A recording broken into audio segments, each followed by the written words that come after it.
নাতি নাতিরা আজ মসুরের ডাল দিয়ে ফুলকপির ভাতটা হবে। প্রথমে ফুলকপিগুলো ছাড়ি নিয়ে পরিষ্কার করে ধুয়ে নিব। এবার আলুটা 4 ফানা করে কাটিয়ে নিয়ে কড়াইতে জল দিয়ে বেশ গরম করে তুলে রাখবো।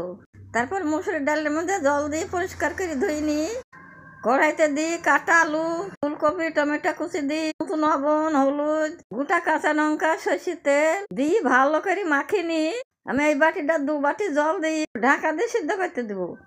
এবার আস্তে আস্তে জাল করে সিদ্ধ করে নিয়ে ভালো করে নাড়িয়ে চাড়িয়ে ঘাঁটে ঘুটে নিয়ে এবার আমি শুকনো শুকনো করে নামিয়ে নেব। তারপর কড়াইতে তেল দিয়ে শুকনো লঙ্কা গলা দিয়ে ভাজিয়ে তুলে নেব।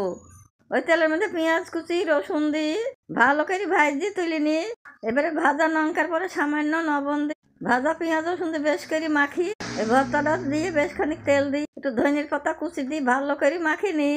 এবার গরম ভাতের সঙ্গে লেবু চিপি দিয়ে মাখিয়ে টেস্ট করবো। বাবা, খেতে খুব মজা। টাটা।